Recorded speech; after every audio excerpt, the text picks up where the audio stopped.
All right. Hey, listen up. Here's what I need. Excuse me, in the back.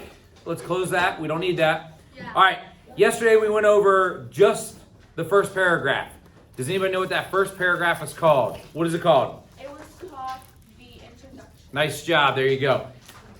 The introduction, and this is where we get to Jolly Ranchers. The introduction has 3 parts. Do you really know those 3? Okay. No, okay. Does anybody know the 3? In the back, do you know the 3 parts? The introduction. No, that's the whole thing. It's made up of 3 parts. I remember 2. Uh-oh, I need all 3. I'll know you know it. Young lady with the glasses. The thesis, the hook, the statement. Transitional statement. I was. Hey, you were pretty close. I'll give you one of those. Okay? Did you help? Okay. Hey, check it out. The first thing we did was we hooked them by telling a story. And the number one thing that I want to communicate is it does not have to be true. Okay? Does not have to be true. As mentioned, this young 7th grader says that it was 1984. He wasn't alive then, but he was trying to make a point there.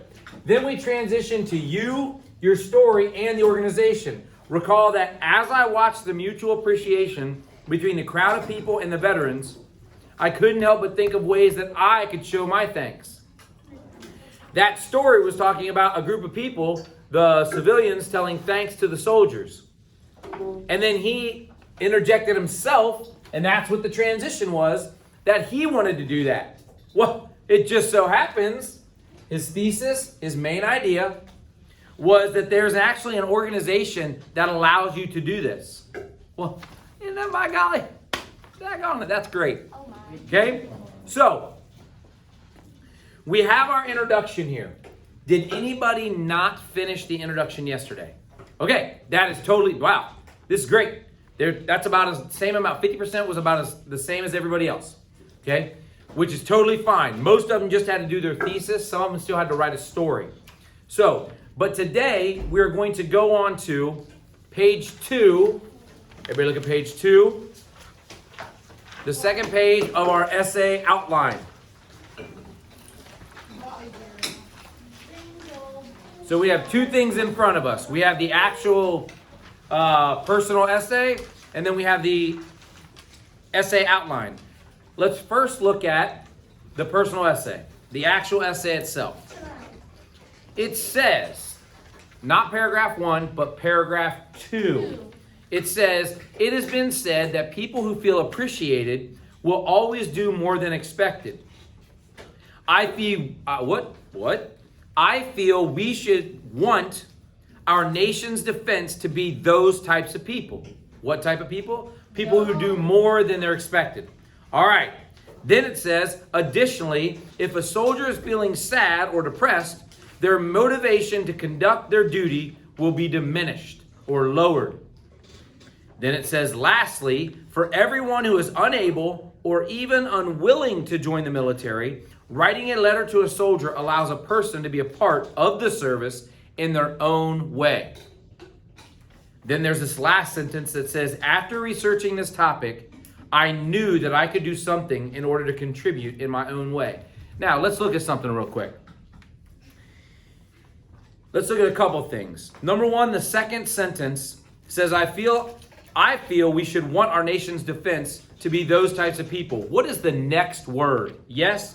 What is the next word after that second sentence? Additionally. What is the next word in the next, or the first word in the next sentence? First word of the next sentence is? Lastly. Does anybody know what types of words those are? It's not parts of speech. What types of words are those? Transitional. Yes. Transitional words. Listen. Those are important, and here's why. They move the story, they move the reader along. You can get married, but not right now. Okay? Stop. You can move the reader along, listen, by using transitional words or phrases. Can anyone think of any other transitional words? Yeah? Nice. Finally. Great one. Therefore. I don't mind that at all. Yes. Lastly works. Last but not least. That is a phrase, and that's totally cool. Sometimes to sum up, that's a transitional word or phrase. Finally, in the end, ultimately, these are all great transitional words. What's the point? You're giving clues to the reader that they're about to get another point, that they're about to get a final point, that they're about to embark on the final paragraph. You are helping the reader along, which is good writing. Okay? So today we're going to look at, it's up there, but I don't want to show it. Today we're going to look at the recipe, the ingredients for what makes this second paragraph. Do me a favor, pull up that second page. It says body paragraphs. You have two body paragraphs. Body paragraph number 1, body paragraph number 2. It says write about your cause. That is the problem that you're trying to solve. Explain why you are passionate about this problem. Don't give solutions just yet. The topic sentence. So basically there's 3 parts to this paragraph. There's a topic sentence, and then there's supporting details. How many dots are there? 3. Does anyone know where we will get, write the reasons this cause is important? Does anyone know where we'll get these 3 reasons? In the back, what do you think? Boom! That thing you did on Schoology, nice job. That thing you did on Schoology only asked for 2 answers as to why this is what was the first question? What are some interesting facts about this organization? They only asked for 2. But because you know how to find those 2, you can certainly find a third. And this is where my first 3 periods actually made their money.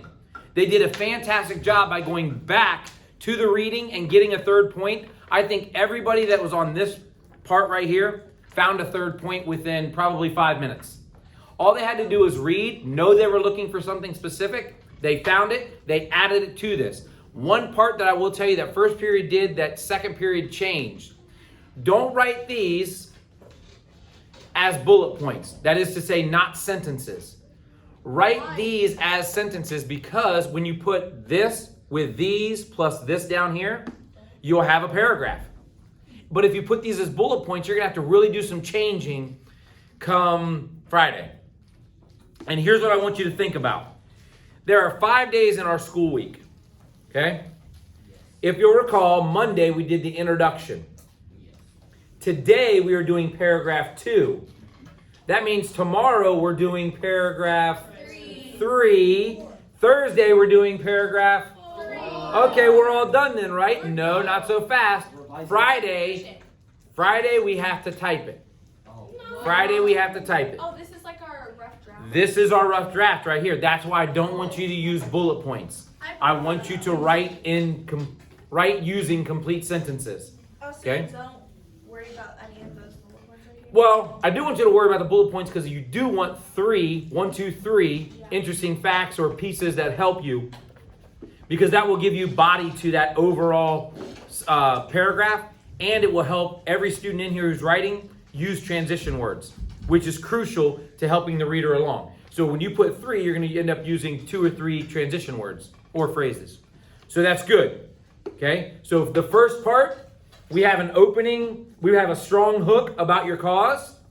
Then we come down here and we write the 3 interesting facts that fulfill right reasons the cause is important. And then last but certainly not least, we have the concluding sentence. Wrap up your paragraph. Now, do me a favor.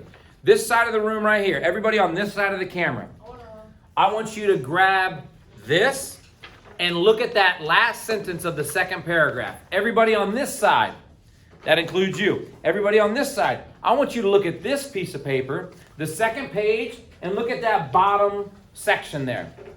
Okay? Everybody looking at the essay, you should be looking at the essay. Everybody looking at the essay, I want you to get ready to follow along on the second paragraph, the last sentence. Last sentence of the second paragraph. Someone over here on this side, will you do me a favor? Read the italicized section. Who wants to do that for me? I'll give you a Jolly Rancher. All right, there we go. You right here in the brown, listen up. That section that's, hey, listen, that section that's italicized, I want you to read that. Hold on. As he's reading that, I want you to follow along. Remember, this is a 7th grade student's work, and I want you to hear how familiar it is. Ready? Go. Yep. After researching this topic, I knew that I could do something to change the problem.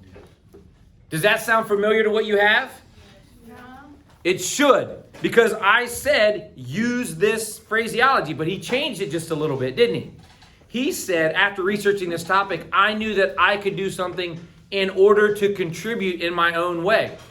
Why did he change that? Because yeah, go ahead. Because That's okay. What did the prior sentence say?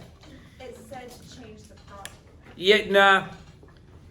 The prior sentence in this, it said that writing a letter to a soldier allows a person to be a part of the service in their own way.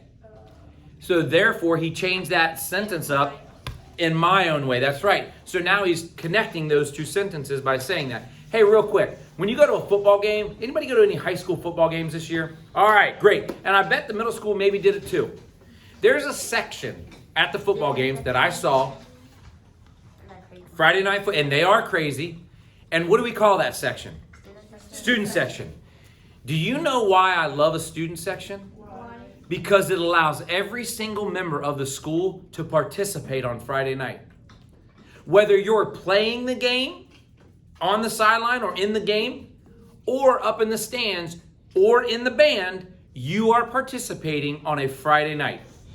Now let's pretend that there are 1,200 students in that high school.